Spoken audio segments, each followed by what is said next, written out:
Magandang umaga sa inyo lahat, tanghali man, hapon o gabi. Babalik ako si Brother John ng Creoque Pananampalataya at Katotohanan, ang non-monetized video content ko sa YouTube na inilalagay ko yung link doon sa Facebook na wala ring anumang yung tinatawag na monetary value. Dahil ang salita ng Diyos sa aking pananampalataya at paniniwala na hindi dapat ito hinahaluan ng tinatawag na pag-engage for making money, sapagkat tayong lahat ay magsusulit sa harapan ng Diyos at doon natin na malalaman sa harapan ng Diyos kung ang salita niya ay yung pinarangalan o ininegosyo. Si Brother Joe ito ng Creoque Pananampalataya at Katotohanan. Nasa loob ako ng Air Force Base.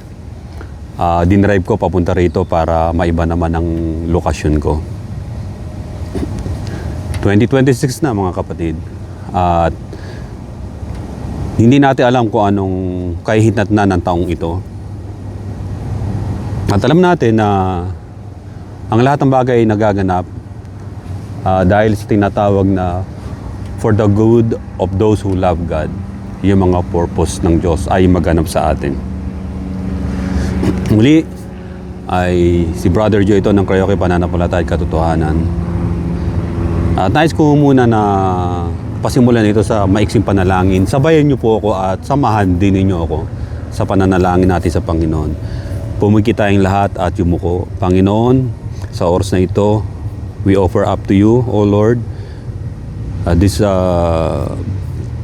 preaching, ang pagpapahayag ng salita mo, Panginoon. Una sa lahat, if we have any mistakes, Panginoon, o sin, committed sin, unconscious namin na nagawa o with conscious, Panginoon, forgive us all, O Lord. Patawarin mo kami sa lahat ng aming mga kasalanan at hinihingi namin ang iyong kapatawaran through the blood of Jesus Christ, our Lord and Savior, na alam namin na ikaw ay lagi nagpapatawad sa aming kasalanan. Marami pong salamat at tinatagubilin ko sa inyo, Panginoon, ang bawat nakikinig at makikinig pa, Panginoon, sa pangalan ni Jesus. Amen. Okay. Dito, ang nais ko na i-title dito sa sasabihin ko na ito ay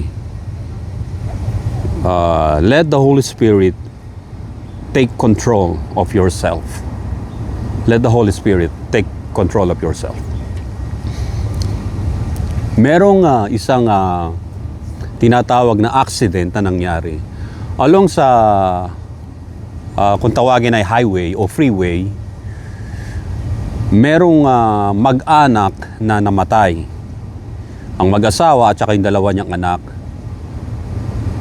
sila ay namatay. At ang mga tinatawag na investigator ay palaisipan bakit nangyari yon. Ang kanilang sasakyan ay 8-seater at ito ay tinatawag na van, yung family van. Bagong bili, maayos, wala namang known na problem o recall. Pero bakit gano'n ang nangyari? Nagdadrive sila at ito'y gabi na. Galing sila sa birthday party ng kanilang kaibigan. Subalit ang kasama lang nila, may kasama lang silang isang pet nila. Kasi yung lalaki, ang trabaho niya ay isa siyang nagmamanage doon sa mga tinatawag na parang zoo, ganyan. At pwede siyang magdala ng mga ipepet niyang mga animals from the zoo. At yung mga anak niya, mga bata, nakasama niya. Ngayon, ang nag-survive lang ay isang pet nila. Yung pet nila na yon ay isang batang chimpanzee. At yung chimpanzee na yon ay siya lang yung sa wreck, sa umikot na sasakyan at bumagsak doon sa bangin, ay siya lang ang nabuhay. Ngayon, walang tinatawag na CCTV o yung camera, dashcam sa loob. Ngayon dahil yung yung case na yung gusto nilang malaman kung ano nangyari, yung animal na nabuhay, yung chimpanzee, ay well-trained sa tinatawag na sign language. So, ang ginawa nila, yung investigador ay tumawag ng tinatawag na expert mula rin doon sa zoo na yon na sa sign language doon sa animal. Ang ginawa nila ay parang suntok sa buwan. Ano lang, yung baka sakaling makatulong. Sabi ng investigador, i-translate mo sasabihin ko. So, ang ginawa ng translator ay umuo siya. Yung sign language. Sabi niya, sabi mo sa chimpanzee na to, ano ang nangyari bago ang aksidente? So, nag-sign language. Masasabi mo ba? Yung chimpanzee ay tumango na ganun. Alam niya. Bago ang aksidente, ano ang nangyayari sa loob? Ano ang ginagawa ng buong pamilya? Ang sabi ng chimpanzee sa sign language niya, yung mga bata ay nagsasabunutan, nag-aaway. Nag-aaway. Anong ginagawa naman ng mother nila, yung mommy nila, yung nanay nila? Pinapagalitan yung asawa. Nag-aaway din. Anong ginagawa ng lalaki, yung pinakatatay nila, yung daddy nila? Umiinom ng alak. Ikaw, anong ginagawa mo? Kaya na-aksidente. Siya pala yung cause nun. Nakangiti pa yung chimpanzee kung paano siya nagdadrive. Although yung kwento na yun ay pambungid ko pa lamang. Tungkol sa sasakyan. Marahil sa atin, yung iba sa inyo ay alam lang mag-drive, di ba? Ang tawag lang sa inyo ay driver, not operator. Operator, tandaan niyo, ay different from the driver. Yung sasakay lang, magpapatakbo, apakan ng preno, pero nonetheless, wala na siyang pakialam sa mga engine, sa tunog ng engine. Ibang operator. Ang operator, he is a driver and he operates even the engine. He knows everything about what's going on doon sa car. Parang ako. Nagdadrive ako, pero I know kung ang kotse ko o yung pickup truck ko ay hindi maganda ang kondisyon. Alam nyo ba na importante sa sasakyan ang tinatawag na air circulation doon sa engine niya, sa system niya, para tumakbo ng smooth, yung magaangan takbo na banayad at panatag. Ang causes ng mga shuddering o yung panginginig ng manubela o ng sasakyan ninyo, ng engine ninyo, ay hindi nangangahulugan na ito ay kinakailangan i-overhaul. Alam nyo ba kung anong causes nun? Number one, ay yung air circulation, meron tinatawag na problem. Tulad ng meron tinatawag na air filter. Diyan magsisimula muna ang pag-check. Kung ang air filter ninyo ay barado o madumi na, puro lupa na o dumi na, alikabok na, natural hindi siya makakahigop ng cold air para dadalihin doon sa tinatawag na sasakyan ninyo. Maraming dadaanan yung air, kala nyo. Bago dumaan sa throttle body, ay dadaan muna sa tinatawag na parang tube. Doon sa tube na yun, meron tinatawag na sensors. Yung tinatawag na MAF sensors, MAF. MAF sensor, siya ang nagbibigay kung may air na pumapasok na cold air papunta sa ECU sa computer ng sasakyan. At hindi lang yon. Meron tinatawag na sensors pa bago dumaan doon. Yung sensor na yon ay bago pumasok naman sa throttle body, na siya ang magmimix ng air at ng fuel. Meron tinatawag na sensor na halimbawa yung EGR, yung mga hindi pa nakakalam, hindi ko nalalaliman pa yung mga ganon. Marami siyang mga sensor doon. Di ba pagka nag-i-start kayo ng sasakyan ninyo, pagka parang pupugak-pugak, hindi maituloy, tandaan ninyo, isa lang sa mga sensor na yon ang affected. Na ang air ay hindi na i-deliver ng maayos doon sa ECU para utusan ng ECU o ng computer yung tinatawag na ibang mga parts pa. So may importante yung air. Halimbawa, doon sa na-check nyo na yung tinatawag na air filter, malinis naman. Checkin nyo yung MAP sensor, nalinis nyo na inisprayan nyo na ng MAP sensor spray, maayos naman. Dediretso ka ngayon doon sa papuntang throttle body, at kapag yung throttle mouth niya, yung opening niya ay madumi, lilinisin nyo yun. Kasi ayun ang maaring cause nun, dahil hindi pumapasok yung hangin marami ng carbon o mga deposit ng carbon. At hindi lang yun, lahat na may kinalaman sa air, sa mga sensor doon, ay kinakailangan yung linisin o palitan kasi magche-check engine light yan. At hindi lang yun. Kapag nalinis nyo na yun, ganun pa rin, saan ang dapat ninyong checkin?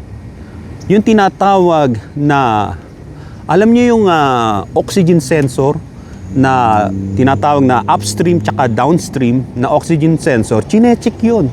Kasi combine yun. Maaring tatlo ang meron kayo nun sa sasakyan ninyo, chine-check yun. Nililinis o pinapalitan ng bago, lalo na nakatakbo na ng more than 100,000, papalitan nyo na yun. Yun ang cause nung kaya hindi magi-start o yumayanig ang sasakyan ninyo. Oxygen, sensors at yung air, may kinalaman sa tinatawag na hangin, air, o let's say wind. Alam nyo ba sa Bible na ang wind na binabanggit ng Biblia o sa Hebrew na ruwak ay ang Holy Spirit? Kapag ang isang tao ay hindi pinapapasok ang Holy Spirit sa kanyang buhay, sa kanyang katawan, sa kanyang kaluluwa, ay ang isang tao ay magsha-shatter at siya ay kakapusin ng kanyang hininga. Ibig sabihin yung spiritual life niya ay magiging tinatawag na very weak at hindi siya makapag-move on kasi nga there is no Holy Spirit sa buhay niya. Let the Holy Spirit take control of yourself. Sabi ng Galatians chapter 5 verse 16, ang sabi, I say then, walk in the Spirit, and you shall not fulfill the lust of the flesh. For the flesh lust against the Spirit, and the Spirit against the flesh. And these are contrary to one another, so that you do not do the things that you wish. Even verse 18, but if you are led by the Spirit, you are not under the law. So, but if you are led, sabi sa verse 18, Galatians chapter 5 verse 16 hanggang 18, but if you are led by the Spirit, you are not under the law. What law that the Bible is talking about? The answer doon sa what law na yon ay ang Romans chapter 8 verse 2, which is the law of sin and death. Kapag ginawa nating Savior si Jesus Christ na ating Panginoon, we are not under the law of sin and death anymore. Dahil yung Spirit na ang dapat na nag-ooperate sa atin, siya na ang operator ng ating katawan, which is just like a car. Siya na ang nakasakay sa loob siya na ang driver o operators doon sa pagkontrol ng sasakyan. Siya na may hawak ng manubela, hindi na ikaw. Because the Holy Spirit says, you are not under the law if you are led by Him, by the Holy Spirit. Because the Holy Spirit, He already declared war against the flesh. Matatandaan niyo yan sa Biblia na una, the Holy Spirit of God declared war on the flesh. Sabi sa Genesis chapter 6 verse 3, after the fall of man. And the Lord said, bago niya gunawin ang mundo, tandaan ninyo, and the Lord said, my spirit shall not strive with man forever. Ang Spirito o ang Holy Spirit ay hindi makipagpupunyagi, makikipagtalo sa tao, sa makalamang tao, magpakailanman. Dahil, for He is indeed flesh. Indeed flesh, which is lustful. Makalaman. Lustful. Yet His days shall be 120 years. And then, God put on what we call the brevity of life doon sa man na lustful, makalaman. Meron bang makalaman na tao na nabubuhay ng matagal? Wala. They die young, they die a horrible death, they die sad, they die lonely and hopeless. Because if God, the Spirit of God Himself doesn't live in your life, in your heart, in yourself, you are dead in the sight of God. Kaya sabi rito, sa Psalms chapter 39 verse 4, sabi nga ng awit, Lord, make me to know my end and what is the measure of my days, that I may know how frail I am. O Panginoon, ipaalam mo sa akin ang aking katapusan. Kung gaano karami ang araw ng aking buhay, upang malaman ko na gaano ako ka-frail o kahina bilang tao. Our body, ang katawan natin ay frail, subject for frailty o for weaknesses. Subject for what? Sa death. Why we need the Holy Spirit in ourselves, in our life, in our heart, in our mind? Because the Holy Spirit searches all things. Siya ang nagse-search sa lahat. Just like yung example ko sa car, yung mga vacuum hoses sa engine ng sasakyan, yung mga liquid na pumapasok sa, yung mga coolant na nagpapalamig sa engine, at yung tinatawag na heater core na nagpapalamig dyan o nagpapainit doon sa mga tube na yon, ay it is because of pressure, air pressure na nanggagaling sa pag-spin ng mga crankshaft, ng belt, ng fan belt, at yung tinatawag na water, yung water pump ay dahil sa pag-ikot ng mga bagay na yon, na kung saan ay ang air ang nagdadala, nagpupush ng mga liquids na yon, even ng fuel. Kaya yung tinatawag na fuel o water, yung tinatawag fuel pump, ay kapag sira ang inyong fuel cover, yung cap, sumisingaw doon, hindi niya maibubuga ang tamang pressure ng hangin na may kasamang fuel. So ito ang importante. The Holy Spirit searches all things. Yes, even the deep things of God. Sino ang nakaka-search ng malalalim na bagay ng Diyos? Kundi ang kanyang Holy Spirit. 1 Corinthians chapter 2 verse 10. Ang sabi ng Biblia, the Holy Spirit searches all things. Yes, the deep things of God. Kaya kung wala ang Holy Spirit sa buhay ng isang mananampalataya, ay magiging blanco ang kanyang isip. Nowhere to go, nowhere to stay, nowhere to live. Para kang isang naliligaw na tupa. Kaya sabi ng 1 Corinthians chapter 12 verse 3, no one can say Jesus is Lord God except by the Holy Spirit. Kaya hindi mo masabi na si Jesus Christ ay Diyos, Panginoon, dahil kung ang Holy Spirit ay wala sa iyo, ang sabi rito, no one can say o proclaim Jesus Christ is Lord except ang isang tao na yon ay guided and filled by the Holy Spirit. Because the Holy Spirit that we receive from Christ is from God. Ang Holy Spirit na natanggap natin sa Diyos, sa pamamagitan ng pagtanggap natin kay Jesus Christ, kalakip nito ay ibinibigay niya ang guarantee ng ating kaligtasan through the Holy Spirit. Because we receive the Holy Spirit, this Holy Spirit na siyang nagse-search ng all things, even the deep things of God, we receive the Holy Spirit, we receive Him from Christ, at yung Holy Spirit na yon na ipinadala ng Panginoon Kristo is from God. 1 Corinthians chapter 2 verse 12. Now we receive not the spirit of the world, but the Spirit who is from God, that we might know the things that have been freely given to us by God.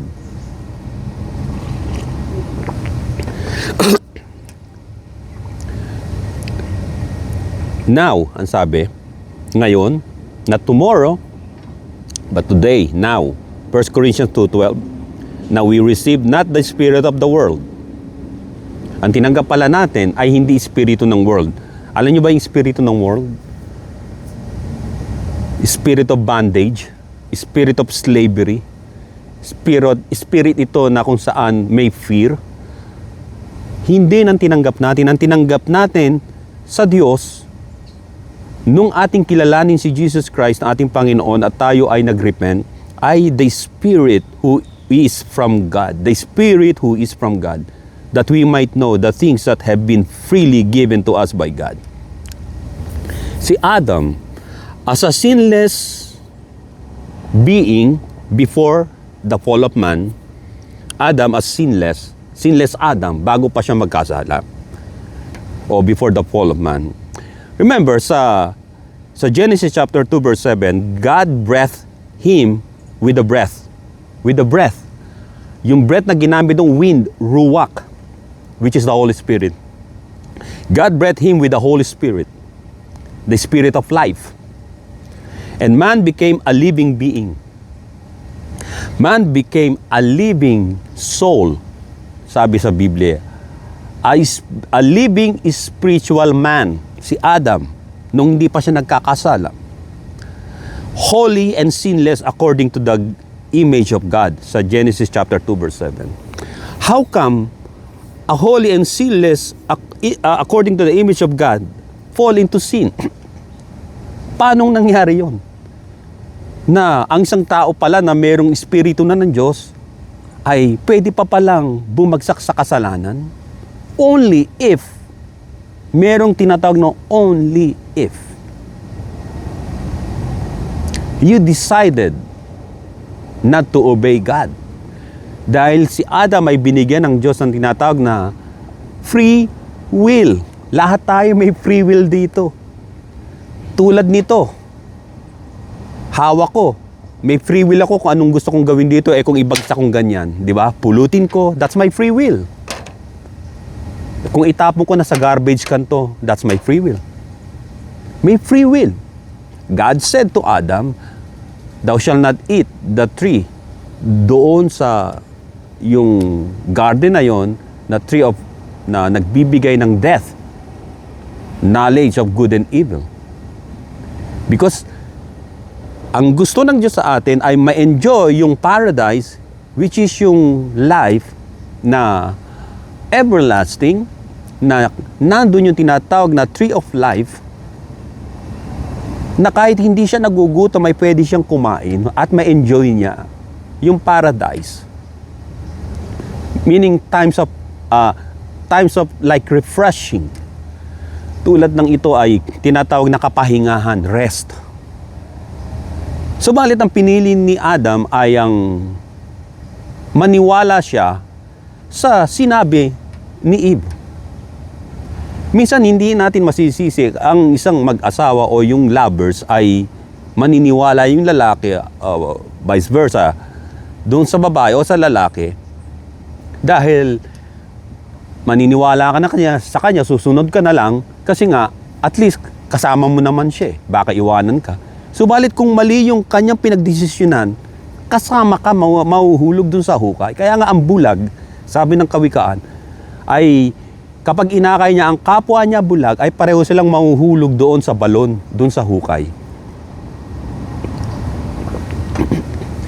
Kaya, kapag ang paninindigan natin ay matatag, na ang sasamahan mong lalaki o babae ay may takot sa Diyos, at hindi niya ipagpapalit ang kabanalan at ang salita ng Diyos, nasa mabuti kang tao at kalagayan o nang makakasama mo sa buhay. Subalit kung ikaw ay dahil na-attract lang, hindi masamang ma-attract sa babae o sa lalaki, as long hindi kapwa mo lalaki o kapwa mo babae. I mean, na-attract ka. First step lang yun. If you discover na siya ay ganito pala, at pinagpatuloy mo pa, na alam mong labag sa salita ng Panginoon at sa Espiritu Santo ng Diyos, you will end up na katulad na nangyari kay Adam, na nag-fall at hindi nabigyan ng lugod ng Diyos at ang Espiritu ng Diyos ay namighati dahil yung free will ay ginamit mo sa pagpili ng evil. But Jesus revived us with the Holy Spirit, with this promise, Holy Spirit. Sabi ng John chapter 20 verse 22, ang sabi niya, and when He, the Holy Spirit, had said, ulitin ko, and when He, Jesus Christ, had said this, He breathed on them and said to them, receive the Holy Spirit. Si Jesus Christ, sinabi niya sa mga alagad na tanggapin ninyo ang Espiritu Santo at ipinakita ng Panginoon kung ano ang Espiritu Santo. Ang Espiritu Santo ay hindi bagay, hindi ito isang tinatawag na animoy ribulto, hindi. Pinaliwanag ng Panginoon na bumalik sa pinaka-basic before the fall of man, ng Espiritu ng Diyos ay ruwak o wind. Kaya hiningahan niya yung mga alagad. Hiningahan niya sa kanilang mga noo o sa kanilang muka. Tanggapin ninyo. So makikita natin, ang Holy Spirit ang mag-ooperate na sa buhay ng isang nananampalataya kay Jesus Christ. Without the Holy Spirit, tandaan ninyo, we cannot move on. Because the Holy Spirit, as I said, ay katulad yan ng isang tinatawag na nagsisirculate na air sa sasakyan, sa isang kotse, na kapag wala ito, ay hindi tatakbo ang sasakyan. Hindi gagana ang tinatawag na combustion chamber ng sasakyan. Kaya nga sabi rito ng Biblia, ikalawa, the Holy Spirit help us in our weakness. Ang Espiritu Santo ang tagatulong natin, tumutulong sa atin sa ating mga kahinaan. Sino magsasabi sa atin dito na tayo malakas? Yung mga nagsasabi, matibay ako, malakas ako. Ano sabi ng Panginoon? Ano sabi ng Biblia? Huwag daw nating ipangalandakan na tayo, sinasabi natin nakatayo tayo ngayon, baka mamaya bigla tayong mabuwal na katulad ng puno. Kaya nga sabi ng Panginoon, ng Espiritu Santo, ang siyang sasaliksik sa inyo. The Holy Spirit help us in our weakness kasi hindi natin kayang lumakad sa mundong ito without the Holy Spirit kasi ang mundong ito ay pinalalakad ng spirit of the world which is evil. Yung lust of the flesh, lust of the eyes, and the pride of life. Ito ang nagagawa ng mga tao. Ang sabi ng Romans chapter 8 verse 26, the Holy Spirit help us in our weakness. Anong ginagawa ng Espiritu Santo sa atin dito habang tayo nasa mundo at buhay? The Holy Spirit intercede for us to God. Siya ang nag-i-intercede. He is our intercessor. Intercession is a noun word, meaning intervening or pleading on behalf of another person. ang Espiritu Santo ang nag-i-intercede. Saan? Sa Panginoong Jesucristo. Tandaan natin si Jesus Christ, nag-i-intercede naman siya sa Ama. Ang Holy Spirit ay nag-i-intercede sa atin through Christ. Sapagkat si Jesus Christ ang nagpadala sa Espiritu Santo sa atin. Kaya sabi rito, the Holy Spirit intercede for us to God. The intercession, the intervening works and pleading works of the Holy Spirit on our behalf ay ito'y dapat nating malaman, pinapahalagahan. What is intercede? Is a verb that meaning there must be a third person involved or present kapag nag-i-intercede. The Holy Spirit interceding for us to God. Although si Jesus Christ, ang Holy Spirit ang nagpadala, ang Panginoon Kristo ang nagpadala sa Holy Spirit sa atin ay pinangako niya na nanggaling sa Diyos yung Holy Spirit.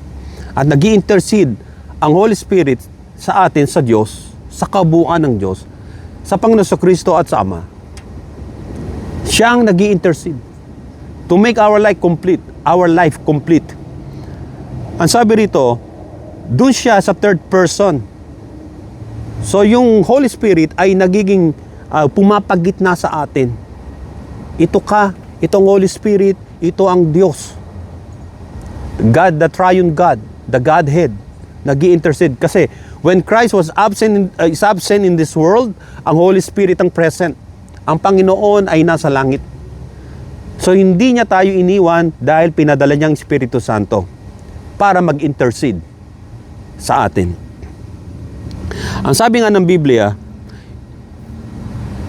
the Holy Spirit intercede or intervening on behalf of another is the work which is the work of the Holy Spirit for the redeemed, sa mga tinubos lamang. Sabi ng Psalms 102 verse 18, this will be written for the generation to come, that a people yet to be created may praise the Lord. Ayun ang dahilan para maisulat ito sa lahat ng henerasyon na darating at hindi pa pinapanganak na mga bata at ng mga tao upang pupapurihan natin ang Diyos. Yan din ang sinasabi sa Acts chapter 2 verse 17, and it shall come to pass in the last days, says God, that I will pour out my Spirit on all flesh. Lahat ng tao, sabi, ay ibubuhos na ang kanyang Espiritu. Yung flesh na yon na kapag nabuhusan o nabautismo na pouring ng Holy Spirit, na ambunan ng Espiritu ng Diyos o na bautismuan, that flesh sins no more because His Master is our Lord Jesus Christ.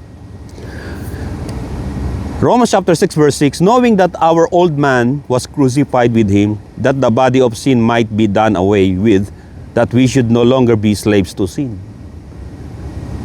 Kapag ang ating body inoffer natin sa Panginoon along lahat ng parts ng ating katawan, ang ating flesh, ang ating tinatawag na sinful nature, ay kasama na po na na-crucified, nakasama ng Panginoon doon sa Calvary. At nung inilibing at muling nabuhay ang Panginoon, ganun din tayo, muli tayong nabuhay na maguli kasama na ang Panginoon. At yung Espiritu na patay sa atin ay muling nabuhay because the Holy Spirit entered into our lives. Romans chapter 6 verse 6, knowing that our old man was crucified with Him, that the body of sin might be done away with, that we should no longer be slaves to sin. And verse 7, for he who has died has been freed from sin.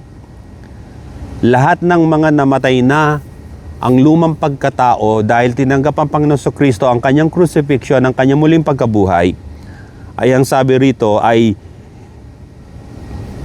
he should no longer be slaves to sin. For he has died, has been freed from sin. Sabi ng verse 11, likewise, you also reckon yourselves to be dead indeed to sin,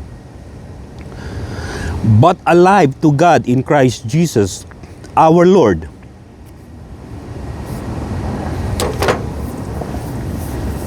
Tingnan ninyo ang nagagawa ng Espiritu Santo sa buhay natin.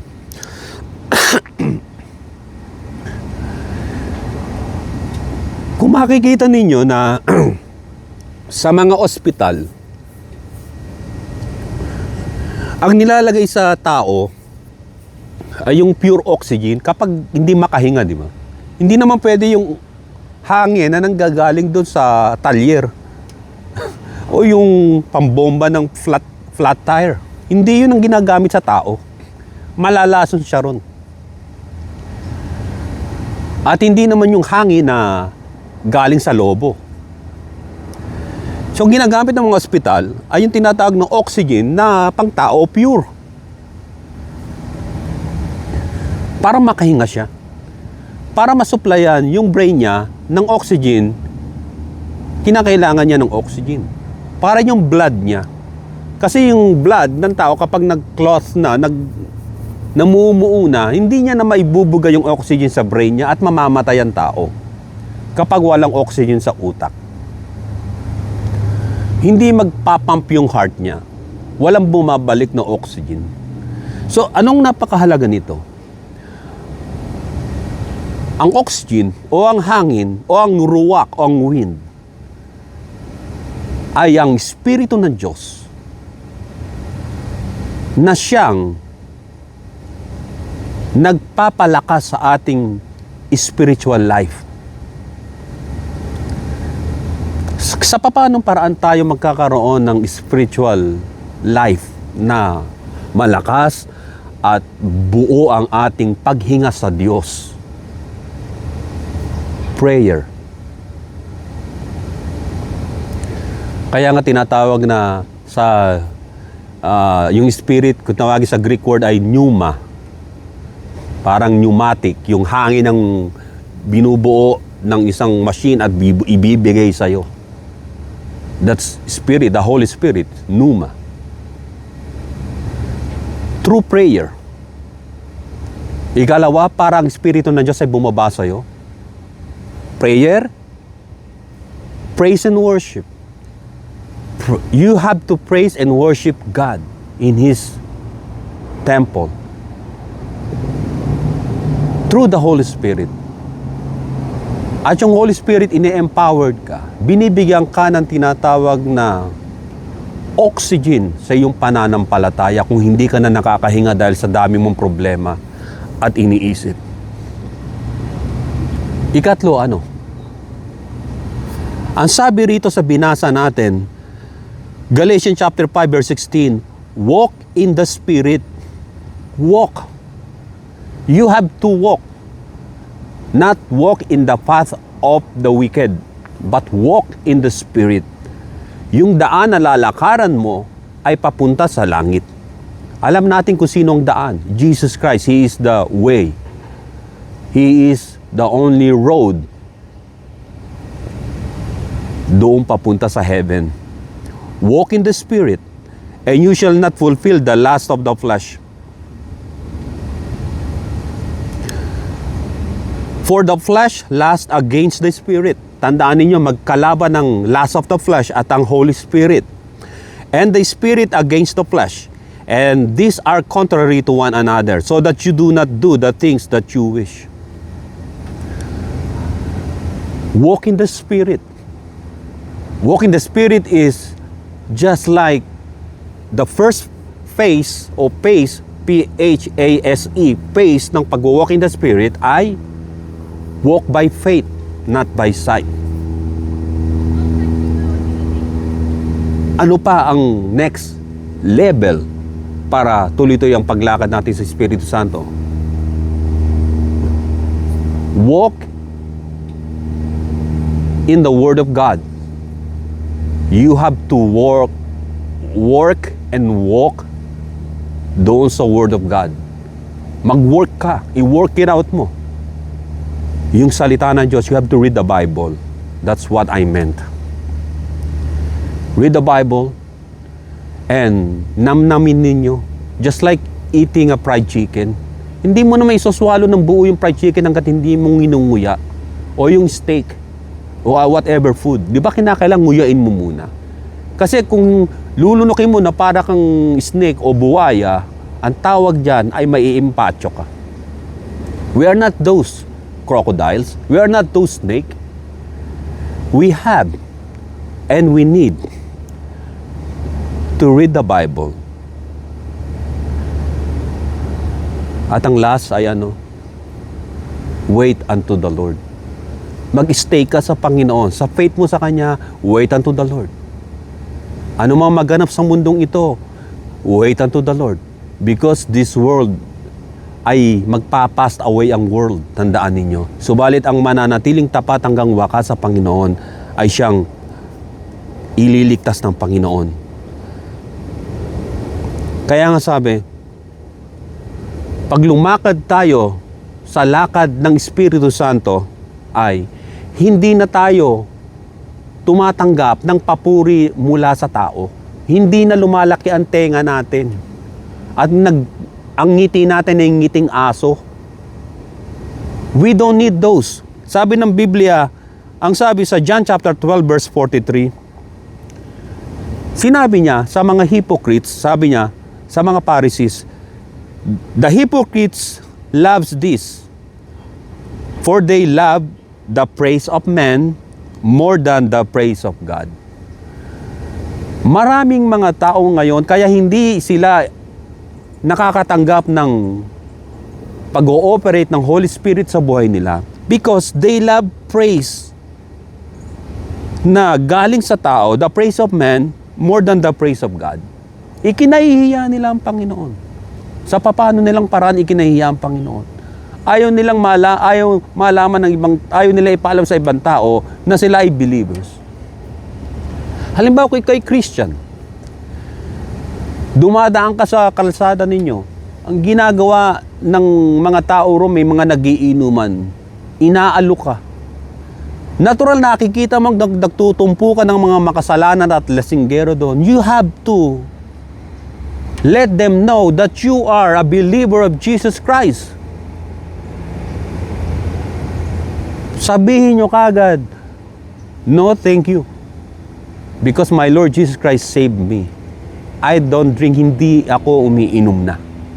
Hindi na ako naninigarilyo. Hindi na ako nagbibisyo. At nais kong makilala rin ninyo ang Panginoon pagdating ng araw.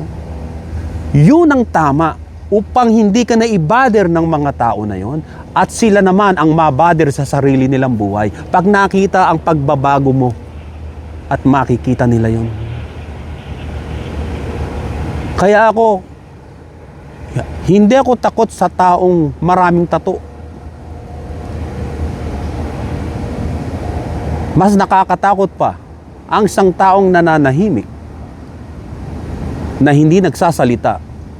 Meron kasi kasabihan na multiple killer at saka one-time killer.